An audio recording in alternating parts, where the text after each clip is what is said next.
Hello बच्चों, नमस्कार। स्वागत है आपका हमारे यूट्यूब चैनल एग्जाम विमर्श में। जैसा कि आप सभी जानते हैं, UP triple S C PET के लिए डीआई की क्लासेस में चला रहा हूं। तो डीआई एक अच्छे लेवल का, भले एक सवाल हो और 1 घंटे में हो या आधे घंटे में हो, आपके दिमाग में उतारना मेरा काम है। धीरे धीरे कराता हूँ और एक एक कॉन्सेप्ट बताता हूँ और पैट 2023 के हार्ड क्वेश्चन ही कराता हूँ। सरल क्वेश्चन आप लोग कर लेंगे, मुझे पता है। आप लोग इतना पढ़ लिख रहे हैं इस समय कंपटीशन की दुनिया में, बट हार्ड क्वेश्चन आपसे कैसे टैकल करना है आपको, वो चीज़ें मैं आपको समझाते हुए चलूंगा। तो देखते हैं, बिना किसी और बातचीत के सीधे सवाल पर चलते हैं, क्योंकि मेन मुद्दा हमारा सवाल है, ना कि और कुछ। तो देखते हैं, पीडीएफ मैंने इसका दे दिया है, आप पीडीएफ से भी प्रैक्टिस कर सकते हैं। अगर आपको उससे ना समझ में आए तो मैं वीडियो बना रहा हूँ, वीडियो से समझिए, फिर पीडीएफ से प्रैक्टिस करिए। ओके। तो निम्नलिखित रेखा ग्राफ में वर्ष 2023 में कक्षा 6 से 10 तक के स्कूल में पढ़ने वाले छात्रों के प्रतिशत को दर्शाता है। मैं टैंक पाइप सिस्टम की डीआई करा चुका हूं और उसके बाद में आपके लिए प्रतिशत पाई चार्ट करा चुका हूं। उसके बाद में अब आपके लिए एक लाइन चार्ट करा रहा हूं, लाइन ग्राफ, वो भी आपका प्रतिशत पर आधारित है। ठीक है, अच्छे लेवल का है, पैट 2023 का है, ये आप देख सकते हैं। पैट 2023 में अच्छे लेवल के क्वेश्चन आए थे। ठीक है, तो अब देखते हैं हम सबसे पहले हमारे लिए क्या इसमें डाटा दे रखा है। विद्यालय में विद्यार्थियों की कुल संख्या कितनी दे रखी है? 2200। तो आपके लिए एक डाटा पता चला, कुल संख्या हमारी है 2200। ओके, तो हम प्रश्न पढ़ते हैं 136वां क्वेश्चन। कक्षा 6 और कक्षा 9 में कुल मिलाकर विद्यार्थियों की कुल संख्या कक्षा 10 में विद्यार्थियों की कुल संख्या से लगभग कितने प्रतिशत अधिक है? तो यहाँ पर 2 क्वेश्चन हैं। पहला नंबर, कक्षा 6 और कक्षा 9 में मिलाकर कुल विद्यार्थियों की संख्या। कक्षा 6 में हमें इस लाइन के नीचे देखना है, ये हमें पढ़ने वाले छात्रों का प्रतिशत दर्शाया गया है। मतलब कुल छात्र अगर 2200 है तो कक्षा 6 में कितने प्रतिशत पढ़ रहे हैं? 25%। कितने प्रतिशत? 25%। प्लस कक्षा 9 में कितने पढ़ रहे हैं बताइएगा? 18%। दोनों मिलाकर कितने हो गए? 43%। ठीक है, उसके बाद में कक्षा 10 में कुल विद्यार्थियों की कुल संख्या से कितने प्रतिशत अधिक है? कक्षा 10 में कितने पढ़ रहे हैं? 15%। समझ में आया? ऐसे सीधा सीधा हमें मिलाना है। कक्षा 10 में पढ़ रहे हैं 15% से कितने अधिक हैं, तो हमें इनका डाटा या तो हम गुणा 2200 से करें, बटे 100 करें, फिर हम इसका डाटा निकालें, या सीधे सीधे हम इसकी तुलना कर लें। क्योंकि आंसर भी हमारा डाटा में नहीं प्रतिशत में है, तो हमारे लिए एक स्टेप यहां पर बचेगा। तो हम सीधे सीधे इसके लिए इससे तुलना करते हैं, कक्षा 10 से कितने प्रतिशत अधिक है।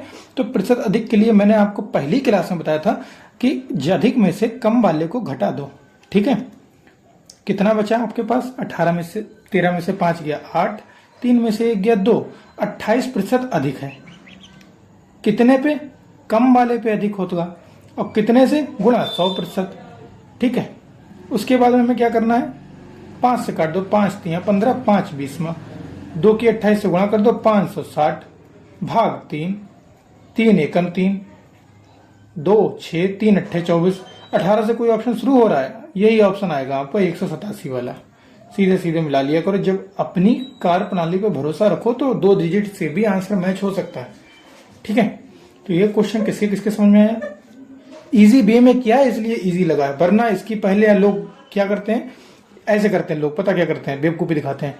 2200 गुणा 43, 2200 गुणा 43 बटे 100, फिर डाटा निकालेंगे, फिर इसका डाटा निकालेंगे, उसके बाद में करेंगे। तो ये कोई ट्रिक थोड़ी ना होगी, ऐसे तो हर कोई करता है। क्वेश्चन नंबर 2 अच्छा क्वेश्चन है। कक्षा 8 में लड़कों की कुल संख्या x है, तो हम लिखते हैं क्लास कक्षा 8। कक्षा 9 में लड़कों की कुल संख्या x + 40 है, बॉय x + 40। कक्षा 8 और 9 में मिलाकर लड़कियों की कुल संख्या 120 है, गर्ल्स यहां पर है 120 कक्षा 8 और 9 में। x का मान ज्ञात कीजिए। तो कक्षा 8 में पहले हम देख लेते हैं कुल छात्र कितने हैं। कक्षा 8 में कुल छात्र कितने हैं? 12%। यहां पर हमें डाटा निकालना पड़ेगा। तो कक्षा 8 का अगर हम निकालेंगे 12 गुणा 2200 बटे 100, 2 जीरो कट गए, 12 दूनी 24 का 4 हाथ से लगे 2, 12 दूनी 24 2 26। कक्षा 8 में कितने निकल कर आए? 264 बच्चे कुल, बॉयज प्लस गर्ल। ठीक है, कक्षा 9 में बताओ भाई। कक्षा 9 में है 18%, यहीं पर हो जाएगी 18 गुणा 2200 बटे 100। कक्षा 9 में कितने हो गए? देखो ऐसे गुणा कर लिया करो, 18 दूनी 36 गुणा 11, 6 का 6, 6 3 9, 3 का 3, 396। ठीक है, इसे भी रिरेज कर लेते हैं। अब ये कुल संख्या हमारी गर्ल ये बता रहा है कक्षा 8 और 9 में मिलाकर लड़कों की कुल संख्या x है और लड़कियों की इसमें 9 में x प्लस 40 है। तो इस कुल संख्या में से अगर हम लड़कों की संख्या घटा देंगे तो हमारे पास 120 लड़कियों की संख्या आ जाएगी। ये समीकरण मैं बना रहा हूं, ये देखिएगा। 264 कुल छात्र कक्षा 8 में से हमने लड़कों की संख्या जो यहां पर x दे रखी है वो मैंने घटा दी। फिर कक्षा 9 में कितनी संख्या दे रखी है? 396 माइनस x प्लस 40, ये मैंने जोड़ दी। तो ये लड़कियों की संख्या गर्ल्स प्लस गर्ल्स, दोनों गर्ल्स की कितनी दे रखी है? 120। ये समीकरण आपको बैठानी है बस। 264 minus x plus 396 minus x minus 40, 264 plus 396 कितना हो गया? यहां पर ऐसे करिए, माइनस का 2x प्लस 396 में से 40 गया 356, 264, 6 4 10 का 0 हाथ से लगाया 1, 6 6 12 का 2 हाथ से लगाया 1, 3 3 6, कितना आ गया यहाँ पर? 620। इसे इरेज करके यहाँ पर सीधा 620 लिखेंगे बराबर 120। ये माइनस में जाएगा, माइनस का 2x बराबर 500 आ जाएगा, 120 इधर माइनस में जाएगा। x बराबर कितना आ जाएगा? माइनस का आएगा ना, 620 माइनस में जाएगा, x बराबर आ जाएगा 250। क्या 250 आंसर दे रखा है? Answer number C, absolutely right answer. ठीक है, क्वेश्चन नंबर 3 करेंगे। क्या दे रखा है? कक्षा 7 और 8 में मिलाकर छात्रों की कुल संख्या, कक्षा 9 और 10 में मिलाकर छात्रों की कुल संख्या के बीच अंतर। कक्षा 7 और 8 में कितनी है छात्रों की कुल संख्या? 7 और 8 25 नहीं 30 और 12। 7 और 8 में आपकी होगी 7 प्लस 8 इक्वल टू 42%। कक्षा यहां पर दे रखी है, कक्षा 9 और 10 में मिलाकर कितना अंतर है? कक्षा 9 और 10 में कितने हैं? 43।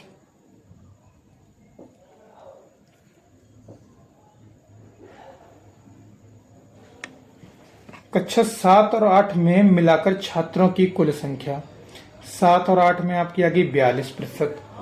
कक्षा 9 और 10 में छात्रों की कुल संख्या के बीच अंतर, कक्षा 9 और 10 में हो गई आपकी 15 और 18, गलती कर गए, 43 नहीं होगा, 15 और 18 हो गया। 9 प्लस 10 इक्वल टू 15 प्लस 18 कितना हो गया? 33%। अंतर कितना आ गया यहाँ पर? 9%। ठीक है, तो 2200 का हमें 9% निकाल देना है, वही आपका आंसर आ जाएगा बेटे 22 ने 198। आंसर दे रखा है सी। ओके, अब हम इसे इरेज करेंगे। यहां पर हम 4th क्वेश्चन करेंगे। वीडियो फिर से देख लेना, ना समझ में आई हो, बहुत इजी वे में करा रहा हूं, बहुत अच्छे क्वेश्चन हैं ये। यदि कक्षा 6 में लड़कों का लड़कियों से अनुपात 6:5, तो 6 में हम पहले बच्चे निकालते हैं, कितने हैं? 25%। तो 25%, 2200 का 25% हमें निकालना है। 2200 ऐसे लिखिए, 2200 गुणा 25 बटे 100 कितना हो गया? कितना हो गया? 25 चौक 100, 4 पंजे 20, 4 पंजे 20, 0, 550। कक्षा 6 में लड़कों का लड़कियों का अनुपात बॉयज रेशियो गर्ल आपका कितना है? 6:5। ठीक है, कक्षा 6 में लड़कियों की कुल संख्या कक्षा 7 में लड़कियों की कुल संख्या से 50 कम है। कक्षा 6 में लड़कियों की कुल संख्या हम निकाल लें, 6 और 5 11, 550 बटे 11, लड़कियों की कुल संख्या 5, 11 पंजे 55, 50 250। ये हमारी गर्ल्स आ गई 6 में हमारी गर्ल्स आ गई 250। 6 में लड़कियों की कुल संख्या 7 में लड़कियों की कुल संख्या से 50 कम है, तो 7 में लड़कियों की कुल संख्या से 50 कम मतलब 7 में 300 रही होगी, 7 में गर्ल्स 300 रही होंगी, तभी तो 6 में उससे 50 कम है, -50। समझ में आई बात? तो कक्षा 6 और 7 में लड़कों की कुल संख्या का अनुपात, तो 6 और 7 में लड़कों की कुल संख्या का अनुपात, तो यहां पर पहले हम बॉयज निकाल सकते हैं। 6 में बॉयज कितने हो जाएंगे? 550। लड़कियों कितनी आई थी? 250। तो बॉयज यहां पर आ गए 300, और 7 में हमारे लड़के कितने आएंगे? बॉयज 7 में कुल कितने हैं पहले तो ये देखेंगे। 7 में कुल हैं 30%, 2200 का 30% हो गया 660, और 660 में से 300 गए 360, और 360 और ये 300, तो 6 और 7 का अनुपात पूछा है, तो 6:7, तो 6 की आगे हमारे बॉयज 300 और 7 के आगे हमारे 360। ओके, 6 पंजे 30, 6 छंग 36, 0 से 0 कट गया, 5:6 आंसर आपके सामने। ठीक है, अब इसके बाद में हमारा लास्ट क्वेश्चन रह गया है। बहुत इजीली क्वेश्चन हो रहे हैं, तो इसके बाद में आपके लिए एक सरप्राइज रहेगा, सरप्राइज क्वेश्चन, जो कि अच्छे लेवल का क्वेश्चन है, आपको करना पड़ेगा और करके जाइएगा अगर आप मानते हैं कि आपको कुछ भी मैथ में आता है। लास्ट क्वेश्चन और सबसे बढ़िया क्वेश्चन, यदि 2024 में ये कौन से सन का दे रखा है डाटा? 2023 का। ठीक है, 2024 में 6 और 7 में प्रत्येक में छात्रों की कुल संख्या में 10% की वृद्धि की जाती है। 2023, 2023 में 6 और 7 प्रत्येक में छात्रों की संख्या में 10% की वृद्धि की जाती है। छात्रों की संख्या कितनी? 6 और 7 में 25 और 30, 25% और 30%। यहां पर हो गए +10%। ठीक है, 35 मत कर देना, इनके डाटा पे प्रतिशत बढ़ेगा। 10% अगर इस पर बढ़ेगा तो 2.5 ही बढ़ेगा, 25 का 10% है ना। अब हम पूरा क्वेश्चन पहले पढ़ते हैं, शुरू में सॉल्व करना ठीक नहीं है। कक्षा 10 में छात्रों की कुल संख्या में 20% की कमी होती है। कक्षा 10 में छात्रों की कुल संख्या में 20% की कमी होती है। 23 में कितने थे? 10 में 15%। यहां पर माइनस की 20% की कमी होती है। 23 में 6 और 7 में मिलाकर कुल छात्रों की संख्या, ये तो 23 में ही पूछ दिया, हम बेकार में 24 में निकालते हैं। 23 में कुल छात्रों की संख्या कितनी हो गई? 6 + 7 = 55%। ये 30 और 25 जोड़ देंगे। और 24 में कक्षा 10 के छात्रों की कुल संख्या के बीच अंतर, 24 में कक्षा 10 के छात्रों की कुल संख्या के बीच के अंतर, तो 24 में कक्षा 10 के छात्रों की कुल संख्या कितनी है? तो 24 में पहले हम 2023 में निकालेंगे। 2023 में 15% है, तो 2200 गुणा 15/100। 15 दूनी 30 का 0, हाथ से लगे 3, 15 दूनी 30, 3 33। इससे 20% कम हो गई, गुणा 80/100। इसका 20% चाहे निकाल दो फिर घटा दो, चाहे इसका 80% कर दो। 3 8 24 का 4, हाथ से लगे 2, 8 3 24, 2 26। संख्या बची हमारे पास 264।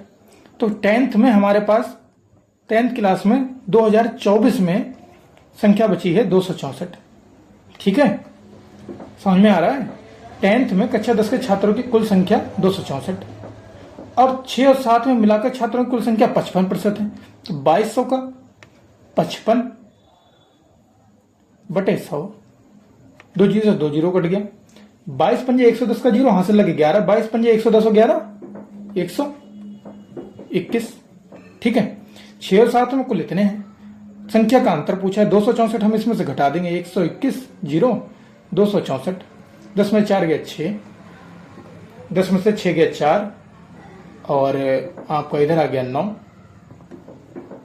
946 आपका आंसर आ गया, बिल्कुल एक्यूरेट। तो ये क्वेश्चन आपके समझ में आया? अच्छा, लाइन ग्राफ जिन्हें देखना भी नहीं आता था लाइन ग्राफ, उन लोगों को कैसा लगा कमेंट एक बार जरूर करिएगा। और ये क्वेश्चन आपके लिए, घर के लिए ये क्वेश्चन मैं समझाए दे रहा हूं कि ये कर्मचारी कुल संख्या दर्शाता है ग्राफ। इसमें नीचे दी गई तालिका कर्मचारी में काम करने वाले अधिकारियों और कर्मचारियों के बीच अनुपात को दर्शाती है। अधिकारी और कर्मचारी, डेटा को ध्यान पूर्वक पढ़ें। कुल कर्मचारी आपके हैं 900, ठीक है। नीचे दी गई तारीख कंपनी में काम, तो 900 आपके कर्मचारी दे रखे हैं, और ए में जैसे कि आपके 32% दे रखे हैं, तो 32 ए हैं, कर्मचारी आपके 16 अनुपात में दे रखा है। तो आप ये सवाल को एक बार अपने आप से प्रयास करिएगा, वरना नेक्स्ट वीडियो में इसे मैं बहुत डिटेल में सॉल्व कराऊंगा, सवाल नंबर याद रखूंगा। तब तक के लिए धन्यवाद, टाटा, गुड बाय। अपने ध्यान रखना और पैट की तैयारी आप करते रहना, और यही क्वेश्चन आपके सीजीएल में भी काम आने वाले हैं और अच्छे एग्जामों में काम आने वाले हैं। चलिए वीडियो को एंड करते हैं।